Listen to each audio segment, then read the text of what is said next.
Saviez-vous que Collegs a 2 ans aujourd'hui? Bonne fête, collègues! On en profite pour faire un profil d'entrepreneur sur la fondatrice, Madame Marianne Lemay. Qu'est-ce qui t'a donné envie de créer ta propre entreprise? En fait, moi, je pensais même pas être entrepreneur dans ma vie. Puis maintenant que je le suis, ça me semble évident que j'adore ça puis c'est fait pour moi. Mais au départ, j'avais peur. J'avais pas peur de faire pas assez d'argent. J'avais pas peur de l'instabilité. J'avais peur de trop travailler. La vie a fait en sorte que j'ai appris à prendre du temps pour moi, à m'arrêter. J'ai eu un diagnostic de cancer en 2018 qui a fait en sorte qu'aujourd'hui, je prends beaucoup plus le temps de vivre, donc de travailler, mais de garder du temps personnel. Et c'est ce qui a fait un peu le shift vers la création de mon entreprise parce qu'à un moment donné, le médecin m'a regardé dans les yeux puis il m'a dit « D'ici 2 semaines, on va savoir si tu vas rester en vie ou pas. » Donc, léger stress. Ça a été un moment très difficile, mais je me suis dit, si jamais je me sors en vie de cette expérience-là, il faut que je fasse quelque chose avec cette deuxième vie-là. Il faut que je vive ma passion, premièrement, puis que j'aide plus de monde que si je suis seulement dans une entreprise. Donc, j'ai eu envie d'aider les entreprises à mieux prendre soin de leurs employés et dans un marché en pénurie de main-d'œuvre comme aujourd'hui et comme depuis déjà plusieurs années maintenant, c'est vraiment quelque chose qui peut faire la différence. Puis en étant en entreprise, j'avais pas le même impact qu'en tant que consultante parce que maintenant, je peux aider plusieurs entreprises à la fois. Les 2 premières années sont cruciales pour une entreprise.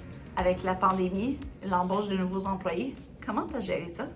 C'est sûr que nous, on a emménagé dans nos super beaux locaux en février 2020 et la pandémie est arrivée en mars 2020. Ça a été tout un choc. Honnêtement, les premières semaines, j'ai eu peur. J'ai eu envie de tout quitter. Je recevais des appels à tous les jours pour canceller des projets. J'ai perdu beaucoup d'argent d'un coup. Ça m'a rentré dedans, je le cacherai pas. Puis, après ça, on a réussi à s'en sortir. Le gouvernement a amené une subvention qui s'appelle la subvention PACME, qui a fait en sorte que nos services sont devenus gratuits pendant quelques mois. Donc, du moment que j'ai fait une publicité, on a été complet jusqu'à la fin de la subvention PACME. On est extrêmement reconnaissant de ça. L'adaptation au télétravail a été plus facile que je pensais parce qu'on faisait déjà à peu près 80% de notre travail en télétravail au niveau des clients.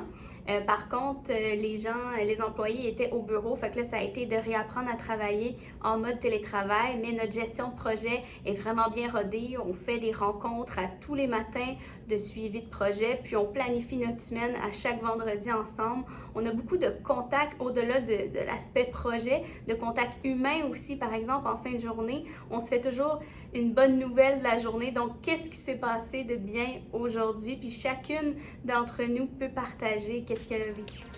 La thématique des desserts est très présente dans l'image de marque. D'où vient l'idée? L'idée est partie des sprinkles. Les sprinkles, c'est comme des petits bonbons, comme on voit sur le beigne en arrière. C'est des petits bonbons qui sont colorés, qui sont éclatés, qui donnent une ambiance de fête un peu. Puis ça fait vraiment partie du dynamisme de Collegs qui était très important à partager. Et j'ai eu l'aide de High Five, agence de création, pour tout ce qui est la création de mon logo et le concept des sprinkles. Une fois qu'ils ont donné l'idée des sprinkles, j'ai décidé de l'exploser en concept des desserts. Bien que sympathique et ludique, est-ce que cette image a déjà causé des enjeux? Oui, définitivement. C'est déjà arrivé qu'il y a quelqu'un qui m'a dit qu'on devrait mettre moins d'images de gâteaux, de rendre les photos plus sobres, de mettre moins de couleurs, que ça fait pas assez corpo. Ce à quoi j'ai répondu non. Parce que c'est vraiment ce qui nous représente chez Collegs et c'est important de garder cette essence-là. Et oui, évidemment que ça fait un écrémage puis ça attire pas les compagnies qui sont peut-être un peu plus corpo, mais c'est correct parce que nous, on veut travailler avec des entreprises qui ont le goût d'essayer des nouvelles choses, qui sont dans ce dynamisme-là, qui partagent les mêmes valeurs que nous. Donc, ça nous fait une genre de sélection naturelle au niveau des clients. Quels sont les traits de personnalité importants chez une nouvelle entrepreneur? De quel genre de personne doit-elle s'entourer?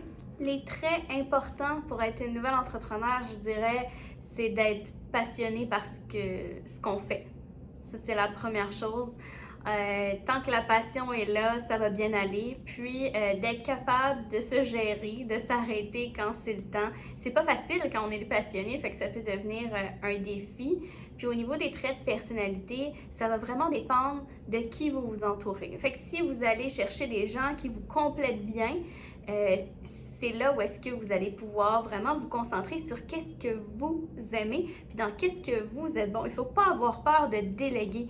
Par exemple, moi, j'ai délégué ma comptabilité avec grand plaisir. Ce n'est pas du tout ma partie préférée.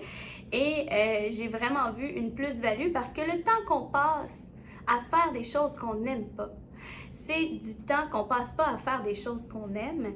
Et on ne réussit pas pendant ce temps-là à bien faire les choses qu'on n'aime pas, donc ça peut pas bien aller. Donc c'est pour ça que je pense que c'est important de se concentrer sur ses forces, puis plutôt que d'essayer de changer ses faiblesses, d'aller chercher des gens qui vont avoir les forces de nos faiblesses pour compléter l'équipe.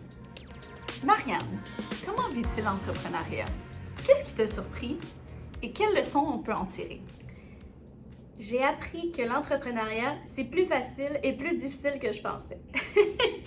Dans le sens où, au début, j'ai trouvé ça plus facile. De commencer l'entreprise, je me suis vraiment bien organisée, ça a bien commencé et tout ça.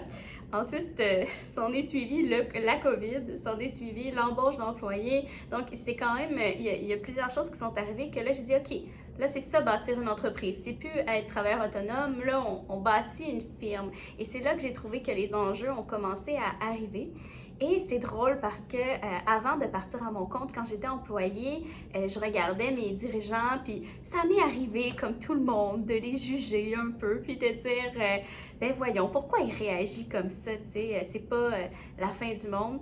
Puis j'ai compris qu'en tant qu'entrepreneur, on est souvent préoccupé par un paquet de choses qui concernent l'entreprise, qui font que des fois nos réactions peuvent être un peu bizarres.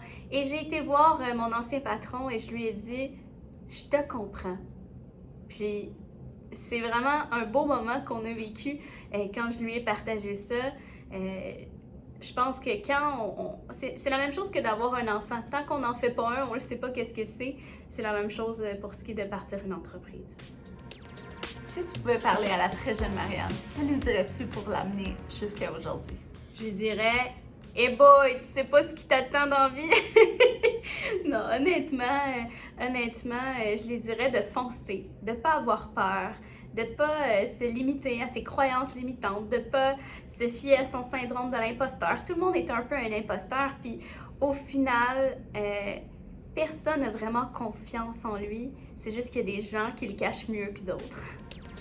La notoriété de Colex est déjà bien implantée pour une jeune pousse de 2 ans. Quelles sont les aspirations futures pour l'entreprise? Maintenant, ça fait 2 ans. Qu'est-ce que j'entrevois dans le futur, c'est d'aider encore plus d'organisations, de se développer sur la scène locale en Montérégie, mais aussi de développer le marché anglophone dans un deuxième temps. On veut vraiment faire du Québec un meilleur endroit où travailler. Puis, comme on est parti là, il n'y a rien qui va nous arrêter. Merci à tous ceux qui nous ont suivis dans les 2 dernières années. Ce n'est que le commencement. On a vraiment hâte de voir la suite. Un gros merci pour votre soutien.